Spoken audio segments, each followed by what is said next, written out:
అందరికీ నమస్కారం. Welcome to my channel. ఈ వీడియోలో ఏపీ ప్రభుత్వ ఉద్యోగ పెన్షన్‌లకి మరో శుభవార్త అండి. 2 రోజుల్లో ఐఆర్‌పై కీలక ప్రకటన, 30% ప్రకటించే దిశగా అడుగులు. పూర్తి సమాచారాన్ని వీడియోలో తెలుసుకుందాం. వీడియోని ఎక్కడే గాని స్కిప్ చేయకుండా ఎండ్ వరకు చూడండి. అప్పుడే ఇన్ఫర్మేషన్ పూర్తిగా అర్థమవుతుంది. వీడియో చూస్తున్న ప్రతి ఒక్కరు వీడియోకైతే లైక్ చేయండి ఫ్రెండ్స్. ఈ వీడియోని తోటి ఉద్యోగ పెన్షన్ మిత్రులతో అయితే షేర్ చేయండి. కొత్తగా మన ఛానల్ చూస్తున్నవారు ఇంకా సబ్స్క్రైబ్ చేసుకోకుంటే వెంటనే మన ఛానల్ అయితే సబ్స్క్రైబ్ చేసుకోండి. దీని ద్వారా నేను చేసే లేటెస్ట్ వీడియోస్ అన్నీ మీ వరకు రీచ్ అవుతాయి. ఇంకా ఆలస్యం చేయకుండా వివరాల్లోకైతే వెళ్ళిపోదాము. సో ఫ్రెండ్స్, ముందుగా మనకు ప్రస్తుత బేసిక్ పే ఎలా మారిందో చూద్దాం ఫ్రెండ్స్.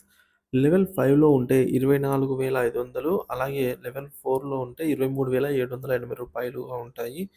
ఇప్పుడు ఐఆర్ అనేది ఈ బేసిక్ పై పర్సెంటేజ్ ఆధారంగా ఇస్తారండి. కానీ అది నెట్ సాలరీ మీద కాదు. మన బేసిక్ మీద ఆధారపడి అయితే ఉంటుంది.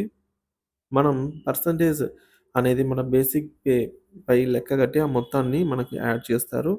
ఐఆర్‌లో ఎటువంటి డిడక్షన్స్ ఉండవు. డైరెక్ట్‌గా బేసిక్ పేలో యాడ్ అవుతుంది. సో, ఇప్పుడు మనకు గతంలో మనకు ఇచ్చినటువంటి 27% ఐఆర్‌ని ఎలా లెక్క కట్టారో చూద్దాం ఫ్రెండ్స్. మనకు 11వ పీఆర్‌సీ టైంలో 27% ఐఆర్ ఇస్తూ నిర్ణయం తీసుకున్నారు. ఆ 27% బేసిక్ పై తీసుకుంటే మనకు రూ. 6,615 ఐఆర్ రావడం జరుగుతుంది. అలాగే లెవెల్ 4లో అయితే రూ. 6,421 రావటం జరుగుతుంది. సో, ఇక్కడ టేబుల్ అయితే చూడొచ్చు. సో, ఫ్రెండ్స్, ఇక్కడ మనకు 10థ్ పీఆర్‌సీ అనేది జూలై 1, 2014 నుంచి అమలయిందండి. అలాగే జూన్ 30, 2018తో పూర్తయింది. అలాగే 11వ పీఆర్‌సీ జూలై 1, 2018 నుంచి 30 జూన్ 2023తో ముగిసిపోవాలి. కానీ మనకింకా 12వ పీఆర్‌సీనే గడుస్తోందనమాట. సో, ఇంకా 11వ పీఆర్‌సీలోనే ఉన్నాము. 12వ పీఆర్‌సీ ఇంకా ప్రకటించలేదు ప్రభుత్వము.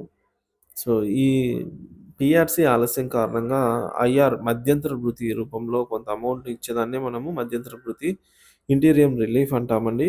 సో, ఐఆర్ టేబుల్ అయితే ఇక్కడ మనం చూడొచ్చు. సో, ఈ విధంగా ప్రస్తుతం నెట్ సాలరీ కోసం లెక్కలు కట్టినప్పుడు రూ.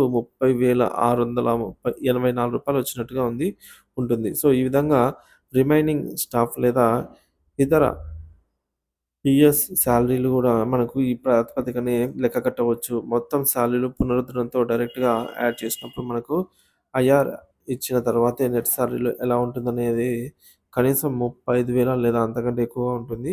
ఇది 27% లేదా 28% మరియు 30, 31% ప్రకారం గూడా ఉండవచ్చు. సో, మొత్తానికి ఐఆర్ వచ్చినప్పుడు కనీసం సాలరీ అనేది మనకు 35,000 వరకు లేదా అంతకు మించి కూడా రావడం ఖాయము. సో, ఈ మేరకు ప్రభుత్వం త్వరితగతిన దీనిపై చర్యలు తీసుకొని, సో, ఏదైతే పీఆర్‌సీ క్రమం ఉందో, ఈ ఆలస్యం కాకుండా ఈ ఆలస్యమైన దానికి మనకు ఐఆర్ రూపంలో అయినా భర్తీ చేయాలని ఉద్యోగ పెన్షనర్లు కోరుతున్నారు. దీనిపై మీ అభిప్రాయాన్ని కామెంట్ రూపంలో తెలియజేయండి. Thank you for watching this video.